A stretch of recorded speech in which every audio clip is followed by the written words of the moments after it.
बंद कर दीजिए उस विकास को। विनाश के नाम पर कोई विकास नहीं होना चाहिए।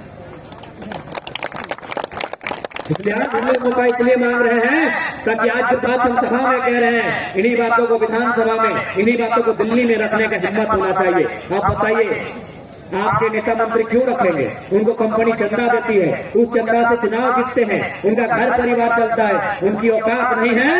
लेकिन हमारी औकात इसलिए है क्योंकि हम लोग कंपनी से नहीं क्राउड फंडिंग लेते हैं। बकायदा अभी हम लोग कितना सभा किए हैं, निरसा का सभा में हम लोग को 2570 रुपया चंदा 10-20 करके 2570 मिला।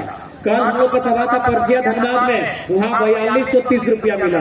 तो हम लोग इसलिए हैकर के बात करेंगे क्योंकि हम लोग टाटा की दलाली नहीं लेते हैं, जनता का आशीर्वाद लेते हैं। भले 10 रुपया लेते हैं, हम लोग जनता से सीधा लेते हैं। इसलिए मेरा मानना है कि आज जो बात हम मीडिया के माध्यम से रख रहे हैं, आज जो बात हम लोग सभाओं के माध्यम से रख रहे हैं, इन्हीं बातों को दिल्ली में रखने वाला चाहिए, इन्हीं बातों को रांची में रखने वाला चाहिए, इन्हीं बातों को देश की नेशनल मीडिया में रखने वाला चाहिए। उसके लिए पढ़ा लिखा चाहिए, ईमानदार चाहिए, निष्ठावान चाहिए, जो टाटा की गोलियों से ना डरे, क्योंकि टाटा से बड़ा आतंक कोई नहीं है, बीसीसीएल से बड़ा आतंक कोई नहीं है।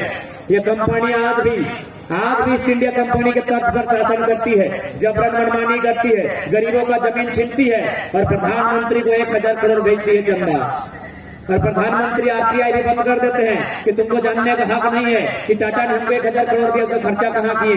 पीएम केयर फंड में पैसा जमा होता है, बाद में पैसा मध्य प्रदेश के चुनाव में जीते हुए विधायकों को खरीदने के काम आता है। तो इस बात को तब सवाल करना होगा कि टाटा को जमीन हमने दिया है, वो कौन होता है प्रधानमंत्री को चंदा देने वाला?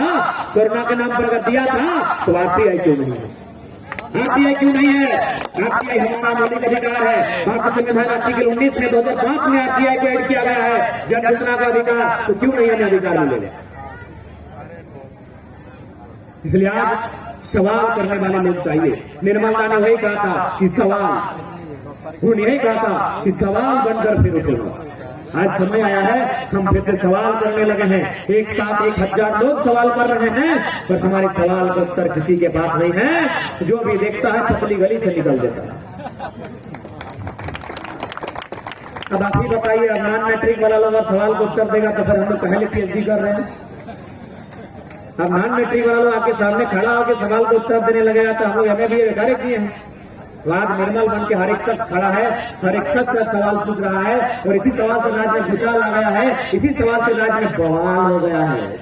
इसीलिए देखेंगे ना, डुमरी में एक तरफ माननीय मुख्यमंत्री की जनसभा थी, राजा साहेब, उनका नाम फेमस हो गया राजा साहब। एक दिन माननीय मुख्यमंत्री की सभा थी, 1 करोड़ का पंडाल था, उससे 7 किलोमीटर में हम लोग की जनसभा थी, खुला आसमान था। कल क्या किया नए 3-4 केस पोस्टर फाड़ा, ये किया वो किया, कहे न सवाल का उत्तर नहीं है। क्या उसको क्या सवाल से पता है? हम लोग बकायदा बोले थे कि जब मुख्यमंत्री बात उधर शुरू करेंगे तभी हम माइक लेंगे, उससे पहले जिसको बोलना है बोले। और हम अपना एक लड़का वहां रखे थे कि मुख्यमंत्री जैसे बोलेंगे आपके लिए योजना लेके आए हैं धोती साड़ी, हम लोग बोलेंगे कि नौकरी कहाँ बेच के आए हैं। और बकायदा वही हुआ, वहां महिलाओं ने भी सवाल पूछ दिया मुख्यमंत्री से, जितनी भी महिलाएं सुनने गई थी। मुख्यमंत्री आगे क्या बोले कि हम आपके लिए योजना लेकर आए हैं, दादी लोग के लिए धोती, दादी लोग के लिए साड़ी। हम लोग बोले यूपी बिहार को 3600 में 1200 नौकरी बेच के आए हैं, उसका हिसाब कौन देगा? उसका हिसाब कौन देगा? राजा साहब। राजा साहब पूरा गुस्सा गए, हेलीकॉप्टर लिए और दुमका चल गए। उसके बाद भी मन नहीं भरा, क्योंकि सुना था कि टाइगर जब भी भाषण देता है सवा 4 घंटा देता है, उसको भी राजा साहब को भी विश्वास नहीं था। वो कहा किया, फिर दुमका से रिटर्न आया, तब तक देख रहा है कि टाइगर गरज रहा। डुमरी से लगभग दुमका हमको लगता है 250 किलोमीटर पड़ता है या 200 किलोमीटर पड़ता है। राजा साहब हेलीकॉप्टर से गए दुमका, उस समय भी हम भाषण दे रहे थे। जाहिर सी बात, अगर राजा साहब गए होंगे तो 2-4 IAS से मिले होंगे, आधा घंटा जरूर बर्बाद हुआ होगा। फिर राजा साहब वापस आ रहे थे दुमका से, उसी रास्ता से आ रहे थे, बकायदा उसी ग्राउंड के ऊपर से गए, और राजा साहब देख रहे थोड़ा तो फिर गरज रहा है, इससे पहला नहीं ले सकते। इसलिए आज ये सवाल फिर से हुआ, इन सवालों ने राज्य में बवाल ला दिया है। इसी बवाल के कारण आज राज्य की सरकार, केंद्र में बैठे लोग आज दिग्भ्रमित करते हैं। ये जाति का आंदोलन है, ये लड़का लोग नेता बनने आया है। कहे नहीं बनेंगे भाई, नन मैट्रिक लोग बन सकता है, मुठा छाप लोग बन सकता है, एग्जाम में जो चोरी करता था हम लोग बन सकता है। हम लोग पढ़ के एग्जाम लिखे हैं, रात 3 बजे तक तैयारी करके लिखे हैं। कहे नहीं बनेंगे? क्या गलत है? जो लोग परीक्षा में बकायदा चोरी करके नेता बना, हम लोग मंत्री बन गया, तो हम लोग तो 3 बजे 4 बजे भोर तक पढ़े, हॉस्टल में पढ़े, ऐसे बड़ी पीटता था, डंडा लाठी से नहीं, कभी कभी तो पाइप से और घंटी बजाने वाला लोहा से पीट देता था। तो कहे नहीं बनेंगे भाई?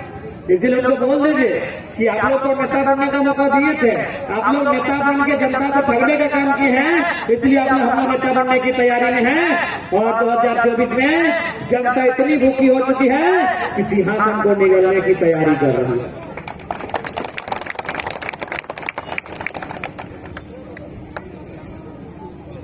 ठीक है, तो शाम भी हो गया है और आपको घर भी जाना है, भोजन भी करना है। मायरा नसीरा काकिरा जाना के यार जलवा कल्पन बिहारी, इधर क्या बोलते हैं? बिहारी बोलते हैं क्या?